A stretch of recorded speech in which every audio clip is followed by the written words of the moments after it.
Өнөр менен жылдыз болуп жаңгандар, калем менен дүйнө кезген кармандар, эмгек менен эл осуна алынып, бүт өмүрү өрнөк болуп калгандар дейт.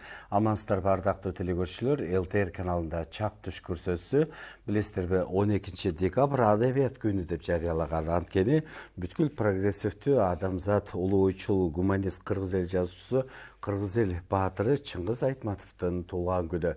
Чыңгыз Айтматовдун чыгармалары бүгүнкү күндө ар бирибизди адам болууга тарбиялап келет. Негизи эле мына ушул искусство багытында Айтматов жана кино, Айтматов жана театр, Айтматов жана сүрөт, ошондой эле Айтматов жана музыка деп биз Айтматовдун чыгармачылыгына кайрылып келебиз. Өзүңүздөр билгендей, өмүр бизден өтүп кетсе, эл эмгекти эскерсин дейт.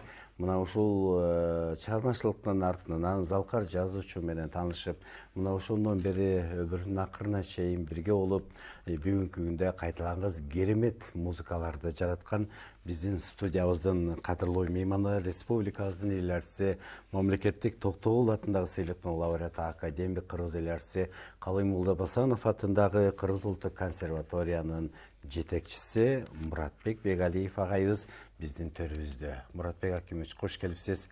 Бүгүн сизди мына улуу күндө көргөнүбүзгө абдан кубанычтабыз.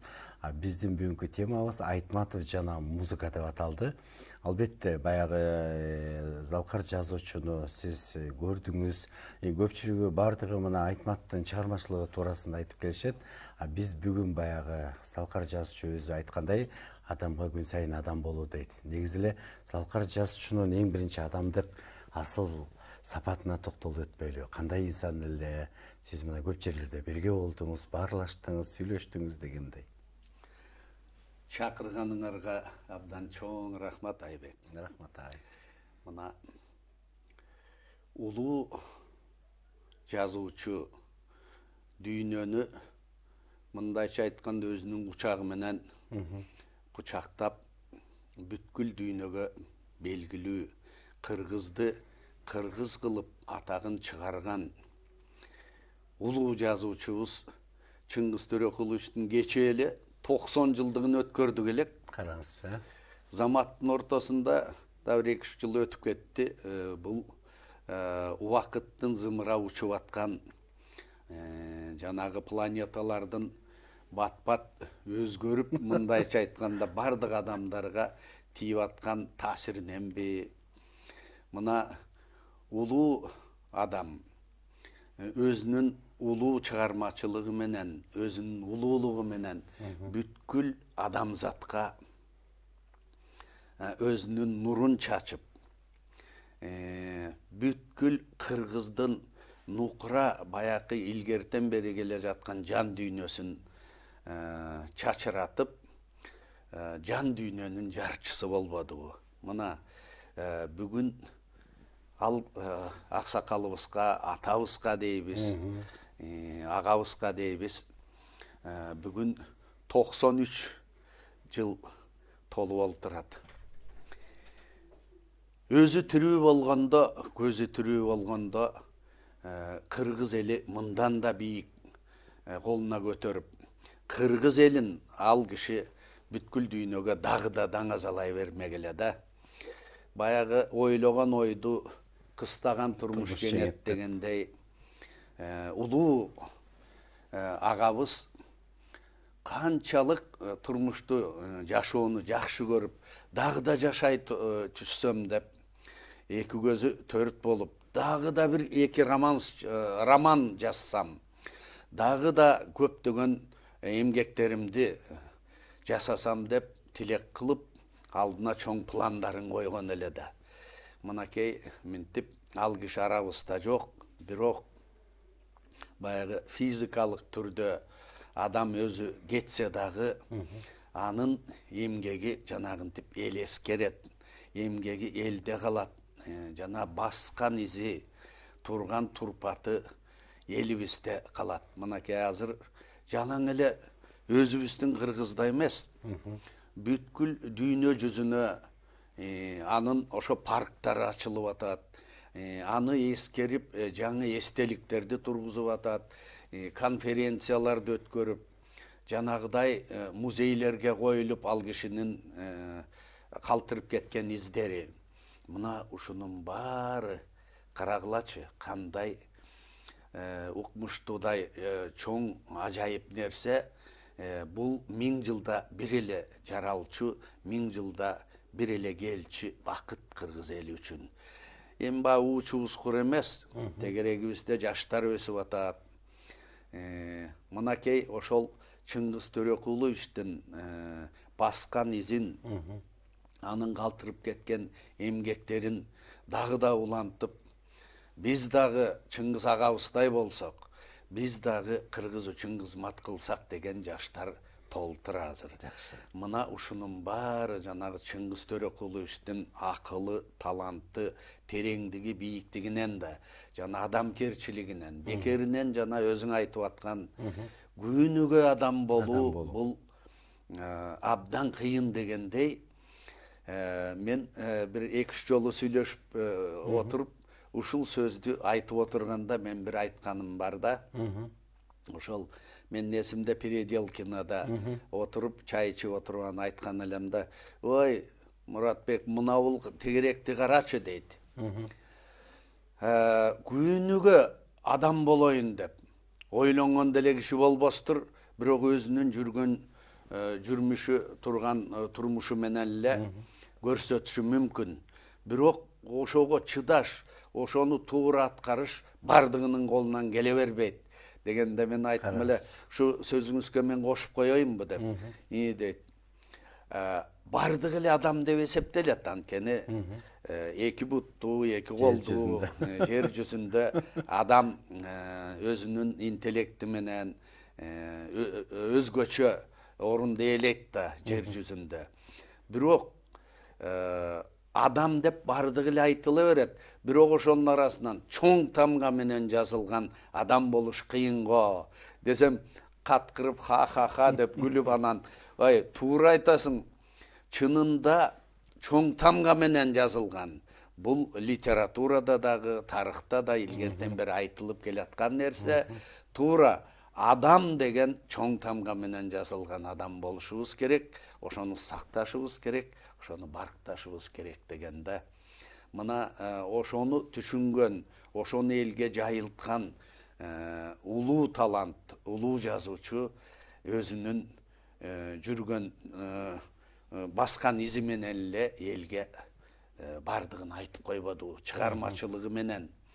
Чыгармачылыгындагы ар бир кейипкерлерди карап көрсөк, укмуштуудай ар биринин жетишпеген жактарын дагы көрсөтөт, бирок ошону адам затына, ушундан үйрөнгүлө, жаман жагын ары көздөй алып, жакшы жагын боюңарга сиңиргиле дегенде.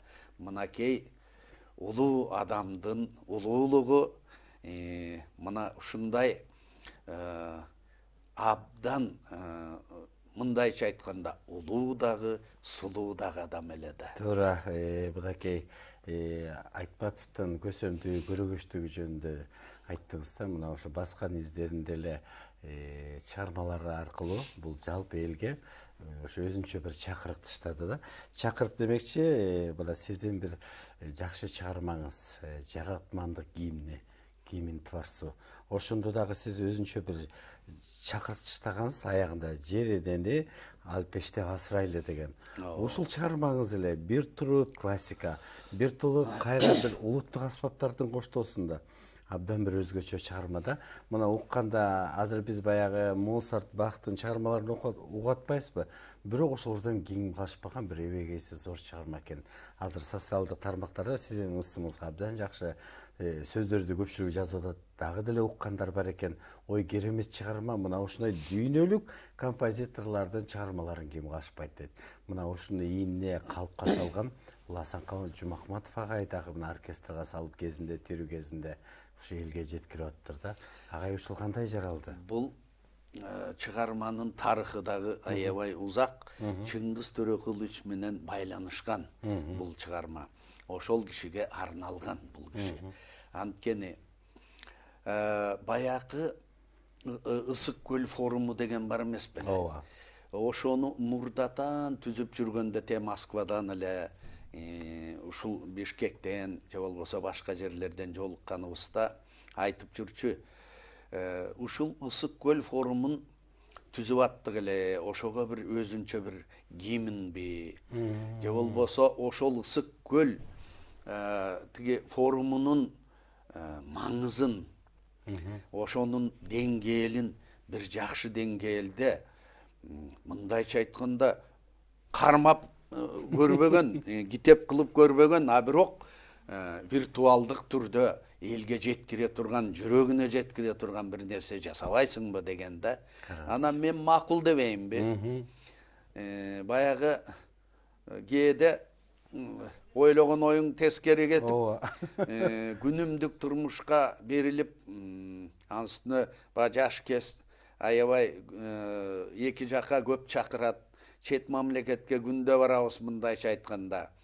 Мына ошол күндөрдө, баягы Советтер Союзунун учурунда, жаңы эле студенттик отургучтан чыгып, ордодон чыгып, анан өзүнчө жекече баягы чыгармачылыкты баштап күчөп турган кезибизде айтып атпайбы. Анан кой, окуй, улуу адам айтып атса, бул кишинин айтканын эми кантип аткарсам деп, анан баягы наброска деп коет бизде, партитурага мындай түшүрүп, бизде эскиз деп коет да, эскизди жасап койгом. Анан эле мени ошол форум болот деген учурда четке чакырып, ЮНЕСКОнун чакырыгы менен анын сыйлыгын алып, мен ошол жака кетип аткан кезим болчу. Чыңгыз Төрөкулович менен көп жолугушпай калдык. Жарым жыл мурун эле айткан мага. Мен аны баягы кичинекей эскизтерди даярдап коюп, анан ошо кийин айтканында жаза коермун деп жүрчүмүн. Анан кол бошобой эле бир туруп тияка кетебиз, бир туруп бияка кетебиз. Акыры бир жерге келбейинби. Парижден келип эле үйгө кире бергенде эле мен келинчегим айтты, жеңең айтты, Чыңгыз Төрөкулович чалып баякы чыгарманы сурап атат, жакында форум ачылат турбайбы деп. Кудай сакта дедим, окуй, мен эми кантем, качан экен десем, бир ушу 20 күндүн тегерегинде ачылат го дегенде, окуй дедим дагы. Анан ошол түнү отурдум, аябай жанталашып жазасың да, эми баягы деңгээлди Чыңгыз Төрөкуловичтикиндей идеяны алыш керек. Ал идеяга жеткириш үчүн кайсы тема керек? Кыргыздын темасы керек. А кыргыздын эң негизги темасы кайсы? Албетте Манас. Анан Манастын обонун эстедим дагы, ар түрдүү варианттарын чогултуп, анан жаза баштадым. Мына бир ушу 10-15 күндө партитураны бүттүм. Анан бир 4-5 күндө жаздык. Тиги үнгө чүрүш керек да. Жанагы өзүң дагы билет экенсиң, анын жол жобосун Жумахматов Аксакалга кайрылсам, ал айтты, окуй оркестрдан да даярдай коеюн деп. Анан ар бир үндү өзүнчө жаздык. Караңызчы. Репетиция жасадык. Анан эми муну тирүү үн менен ойношубуз керек. Бирок тарыхта калыш үчүн муну запись кылалы деп, анан записти да жаздык. Анан ошол форумга кимдер гана келген жок. Эстеп көргүлө. Тиги Түрктүн ошол учурдагы президенти Горбачев, Нобель сыйлыгынын лауреаттары келди, художниктер, жазуучулар келди, атактуу.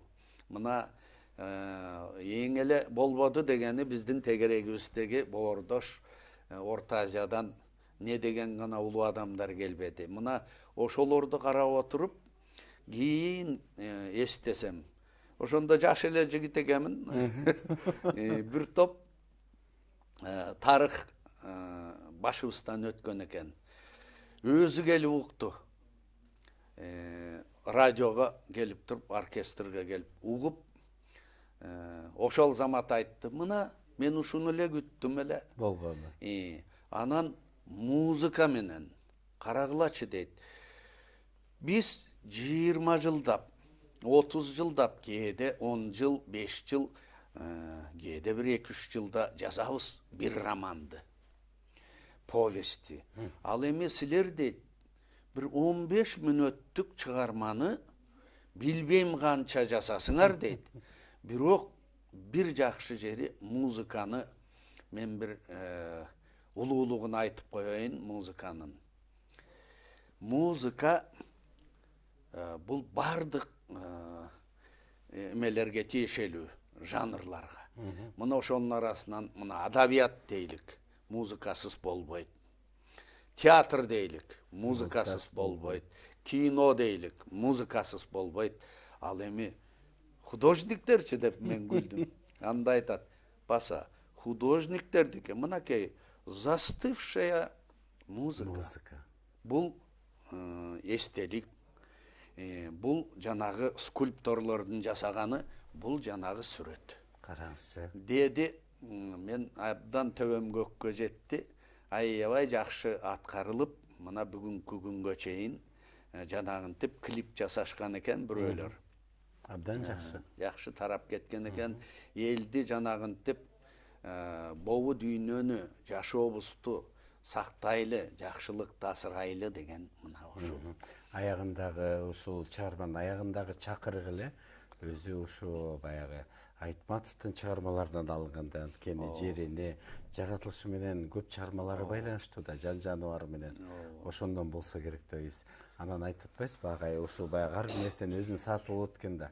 Ошол аз эле убакытта, бирок баягы жүрөгүңүздө жүрдү да ошол обондор, кайрыктар. Албетте. Бирок аз эле убакытта баягы саты чыккан үчүн мына ушундай жакшы чыгарма жаралып отурат. Бул жерде мына Айтматов өзү атайын айтып заказ берип аткандан кийин ал кишинин чыгармачылыгы аркылуу, анын призмасы аркылуу мен бүткүл чыгармачылыкты, ааламды элестетем да. Мынакей Чыңгыз Төрөкуловичтин чыгармачылыгында жалаң эле адамзаттын жердеги болгон окуя эмес, кийин ошол жерден көтөрүп отуруп космоско алып барды да. Карабайсыңарбы, эми ошол кайсы гана чыгармасы болбосун бүткүл ааламды кучактайт. Чыгармачылыгы, мына ошону кичине музыка аркылуу мен көрсөтүшүм керек эле да. Анан ошон үчүн ага жеткире турган биздин Манас темасы. Ошон үчүн жанагы Манас темасын алып туруп, Ала тоонун элесин, Ала тоонун башына алып барып туруп, андан кийин анан тиги космоско алып барып, планеталардын баарын көрсөтүп, адамзаттын турмушун жанагы клипке ким жасаганын билбейм, аябай жакшы жасаган экен. Бирок ар кайсы жерден материалды чогултуп туруп, ошол идеясын, чыгарманын идеясын, Айтматовдун идеясынын баарын ошого камтыган экен. Мен билбеген эле адам жасаган экен. Карагылачы кандай, демек ар бир адамдын жүрөгүнүн түпкүрүнө жеткен экен да. Чикемдин идеясы. Туура. Мына ошо Чыңгыз Айтматовдун жасаган иштери, Сколь форму, ошондо мына биринчи жолу ушул жаратман кимине жаңырып, ошондо дүйнө элинен келгендер мына ушундай керемет чыгарма көп болуптур да.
ушул өзгесini мыкты адиси катары ушул залга жазчу Айтматов музыканы жакшы түшүнгөнбү?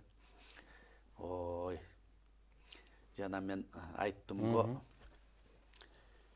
Бардык жанрлар дейт. Музыка. Ар бири музыка болууга аракет кылат деп айтканда. Анан мен ошондо жөн эле мен үчүн айтып атат го деп ойлочумун. Кийин ал киши өзү өтүп кеткенден кийин ошол сөзүн биздин улуттук консерваториябызга чоң кылып илип койдук. Искусствонун кайсы гана түрү, жанры болбосун, музыка болууга аракет кылат деп. Мынакей Чикемдин улуулугу. Бир эле сөз менен музыканы бүткүл бардык искусствого теңеп, андан дагы жакшы болгон оюн айтып кетти. Жан дүйнөнүн жарчысысыңар дечи. Жан дүйнөнүн жарчысы мына Чыңгыз Төрөкулович өзү болгонда. Карагылачы, мындай жазуучу 1000 жылда, мындайча айтканда, бир төрөлөт. Бизде сонун жазуучулар бар, болгон учурунда. Көптөгөн, мисалы Сыдыкбеков агабыз, ошол эле Төлөгөн Касымбеков, эми толтура айта берсек, тегеректе ар бирин айтсак өзүнчө түркүк, бирок Чикемдин жасаган иши ошол жазуучулукту дагы бүткүл дүйнөгө дүңгүрөтүп, кыргызды кыргыз кылып, жанагы сонун библиотекалардын текчелерине алтын тамга менен калтырып койду да. Мен мындан bir 10-15 жыл мурун Америкада 1,5 айдай болдум эле да. Аябай жакшы бир өзүнчө турне болду эле да. Ошондо Америкада бир шаар бар, Висконсин деген. Ошол шаарга бүт оркестрлер менен жолуктук, чыгармалар ойнолду, өзүнчө сонун чыгармачылык байланыштарды түзүп атканбыз. Ошол күндөрү мени бул ректорлук, бул консерваториялар менен жолуктурабыз, ректорлор менен жолугуштурабыз, дирижерлор менен, музыканттар менен жолугуштурабыз деп атышкан. Андан окумуштуулар менен жолугуштурду бир библиотекада, жанакы Висконсин шаарында. Бул шаардын бир окумуштуудай жакшы жагы, мындайча айтканда, жаштардын шаары экен. Университеттер көп экен, анын ичинде библиотека көп экен. Ошонун арасында мынакей жана Александрийский библиотека деп жүрөбүз. Дүйнөдө толтура сонун библиотекалар бар, ар кайсы мамлекеттерде. Ар кимиси өзүнүн материалдары менен мактанат. Бирок мен Чикем менен байланыштуу нерсесин айтайын деп атам. Ош жерде ошол бүткүл библиотекалардын башчысы бир жакшы аял экен. Ошол дагы отурган экен ош жерде. Анан биз жолугуп, мен Чикем жөнүндө аябай жакшы сөздөрдү айтып, Чыңгыз Айтматов бул бирөө туруп баса, бир америкалык туруп, кайсы мамлекет деди. Анан мен айттым, Кыргызстан. Алар деген сөздү көп айтпай жүрүшчү да, мурун Кыргызстан деп коюшчу. Алардын тили ошого келет. Анан Кыргызстан деп айтсам, Курдистан деген менен алмаштырып атышкан экен да. Анан аягында түшүндү. Мен айттым, жана Чыңгыз Айтматов деген да ошондо баары кол чаап ийди дагы. Кыргызстан дешти. Анан мен айттым, кыргыздын тилинде деген менен айтылат. Кыргызстан деп бардыгын үйрөттүм ош жерде. Анан жанагы библиотекалардын башчысы түштөн кийин сиздин биз планды башкачараак бузалы, сизди бир жакшы жерге, уникалдуу жерге алып барабыз, сюрприз деди да. Анан бардык. Барганда баягы жомокто айтылат го. 7 эмненин içinde жердин 7 катарын түбүнө катылган деп айтат го. Ошо сыяктуу мен таң калганым 7 ачкыч менен ачты складтарынын түбүндө катылуу уникалдуу материалды мен сизге көрсөтөм деди. Анан кетип баратабыз, бирөөнөн өттүк, экөөнөн өттүк, үчөөнөн өттүк, анан жанагы сизге табышмак болуп атат. Папирус менен илгери мануфактура менен кол менен жасап чыгарган укмуштуудай натуралдык жерге алып барабыз азыр сизди деди. Ош жерде болгону бир эле материал турат. Сизге эң керектүү Чыңгыз Айтматовдун укмуштуудай бир айткан сөзү чыгармасы бар, билесизби деди. Анан мен эмне чыгарма десем, мен ушуну түшүндүм, ат адамдын канаты деген. Караңыз. Аны болсо атайын бүткүл дүйнөнүн жазуучулар организацияларын дагы чогултуп сүйлөшүп, тандап туруп Чыңгыз Төрөкуловичке заказ беришкен экен, өз учурунда космоско адам затынын эң керектүү нерселерин таптакыр түбөлүккө сактап калыш үчүн спутник менен учурат экен. Мына ошого ар бир мамлекеттен издеп, көп болсо ушу 7, 8, 10 чакты гана материал жиберилет экен. Анан ошону жанагы китепти атайын папирус менен жасаган экен, 5-6 киши көтөрүп келди. Чоңдугу ушу комнаттын жарымынан да чоң деп айтсам болот да. Ошону моментип атайын бир сооружениялар менен эптеп ачышты дагы. Тим эле аяр мамиле кылат, перчаткачан аппак. Анан ошону көрсөтүштү мага. Ошондо англисче, немисче гана бар экен. Анан эң аягында кыргызча чикем өзүнүн колун койгон экен. Мен ушуну көрүп, ушунча төбөм көккө жетти, көзүмө жаш келди. Анткени бул адамзат, жалпы адамзаттын арасынан, жазуучулардын арасынан тандап туруп ушу киши жасалат деп туруп, эң святой деп коет, бийик адамзат үчүн эмне теманы жасасыз дегенде ошондо айткан экен, ат адамдын канаты деп. Ал кыргызга ылайыктап туруп, ошону бекер айткан жок да. Башкаларды айтса, башка сөздү деле жазса болмок, бирок ошол атты айтып, ат менен өскөнбүз баарыбыз деп туруп. Аттын жалы момундай ат турат. Ошого сүрөт тартыптыр. Немистин эң кыйын художниги жазыптыр. Эме сүрөтүн тартыптыр. Оформлять эткени немистер экен. Чыңгыз аганын эң сонун тексти көп болсо ушу 17-15 барак экен. Караңыз. Анан ошону ар бирин ачып көрүштү, көрсөтүштү. Эң аягында чикемдин колу турат.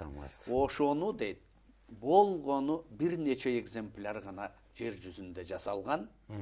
Ошонун бир экземпляры мына так ушу бизде деди. Жанагы 7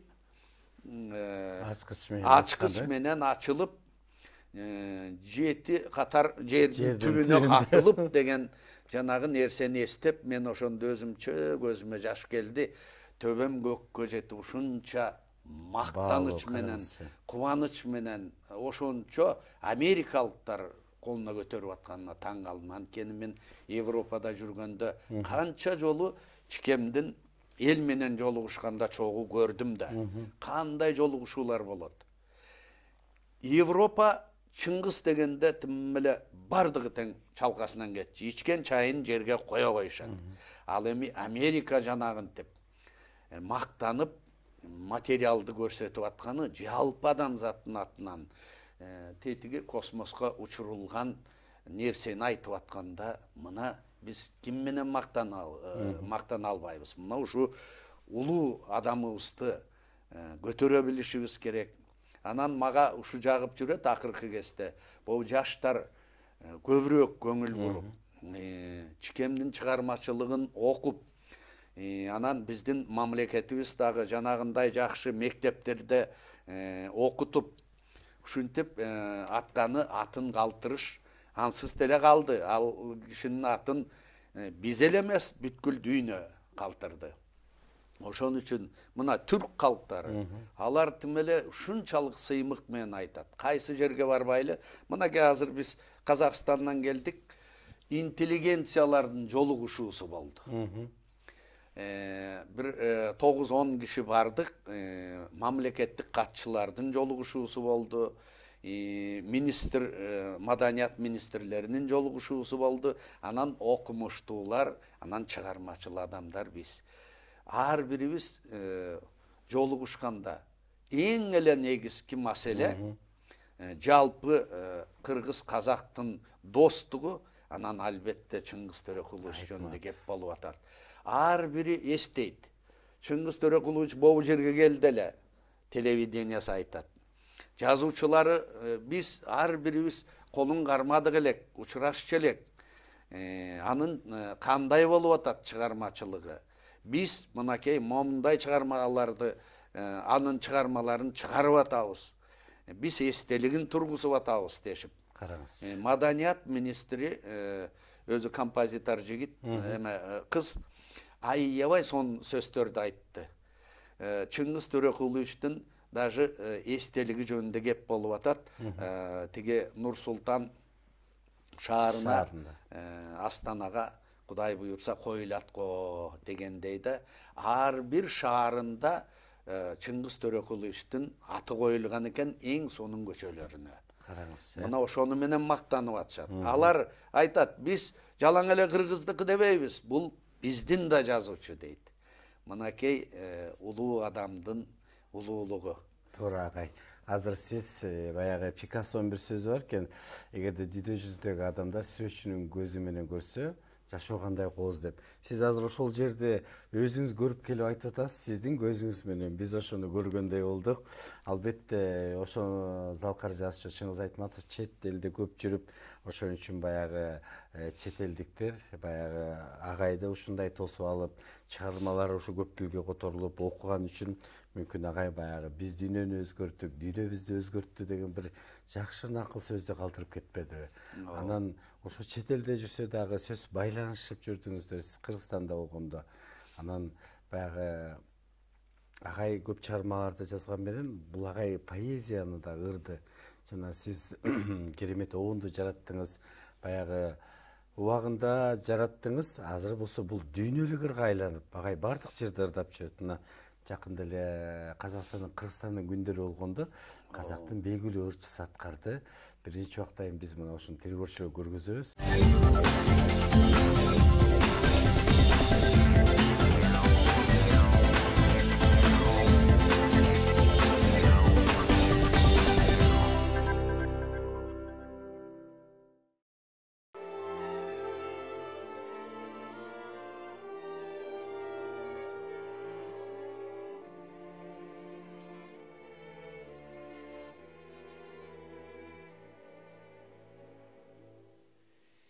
Kıyalımda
ушуну баягы азыр бардык жерде мына кыргыз ырын Чыңгыз Айтматовдун сөзү, оны композитор Муратбек Бегалиевдики деп бардык жерде айтып атса, бул кубанч болот экен да. Сиз кандай кабыл алдыңыз? Ушул суроону баары кызыгат да. Бул өзүнчө тарых болуп кала берди. Өз учурунда Чыңгыз Төрөкулович Люксембург жеринде бүткүл Советтер Союзунун посолу, элчиси болуп, ошол жерде иштеп турбадыбы.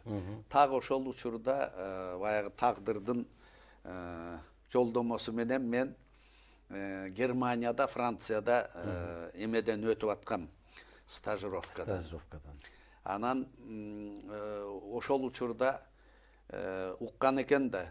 Сиздин келгениңизди. Келген экен деп анан телефондон чалып, мен ал учурда баягы мен тегерегимде эч ким жок болчу.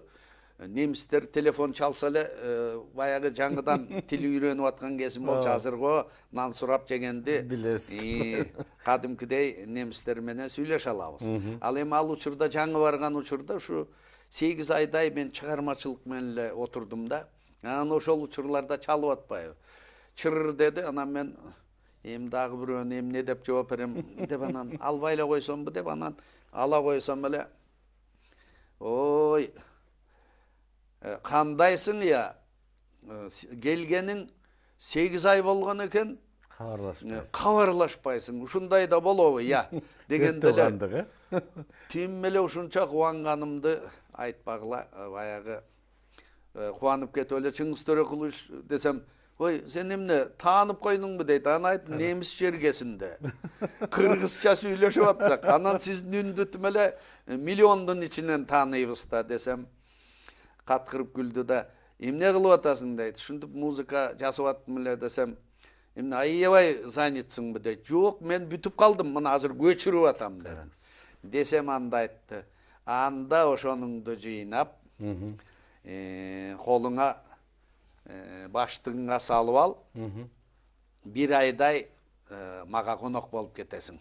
1 ай. Люксембург жерине. Караңыз. Ош жерде келип кичине баарлашалы, сагынычты тараталы деди. Сизди келгениңизди угуп абдан сагынып. Анан барып ошо бир топ ош жерде болдук. Посольство өзүнчө баягы элчиликтин ичинде жакшы коноктор үчүн орундар бар экен.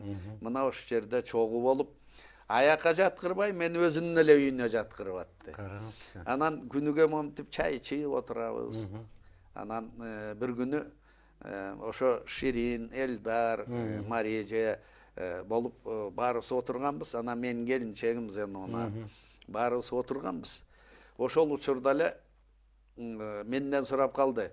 Жанагы Майкл Джексон деген чын эле укмуштуудай кумирби я. Бул музыкасы кандай дегенде мен айттым, бүткүл жаштардын кумири. Мындайча айтканда гениалдуу ырчы. Десем, ой, маленький анан удаленький деп койбойсуңбу деди. Ооба дедим. Ошентип ал киши жөнүндө сүйлөшүп отурган кимде стажировкадасың деди. Анан мен айттым, Штокхаузен центриндемин. Десем, ал киши ким эле? Мен мындай эмеден карап көрсөм, гений деп айтылат экен ал киши деди. Анан албетте генийлиги бар.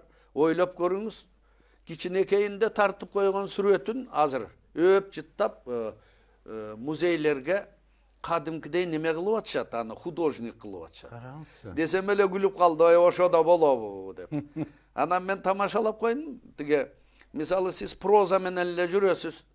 Анан акындык жагында мына көп бир топ чыгармаларыңызда момундай тексттер бар, акындык тексттер. Ошону кайдан аласыз десем, же тиге источник булагын кайдан аласыз?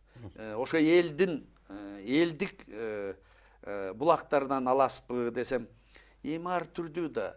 Кээ бирин ошол элден аласың, мисалы Чыңгыз хандын Ак булутунда тексттерди мен ошол Монголиянын музейинен алдым эле. Деген сыяктуу айтып атканда эле мен айттым, жанагы сиз суроо берип атпайсызбы? Ошондой эле бир ыр жазып көрбөйсүзбү? Мына канчадан бери сүйлөшүп атабыз, күнүгө ысык көлдү айтасыз, ала тоон айтасыз, түш көрүп атам дейсиз. Мына экөөбүздүкү окшош, меники да ошондой болуп атат десем эле күлүпчү. Эми кыргыз болгондон кийин кыргыз тоолору, кыргыз жергеси сагынат экенсиң.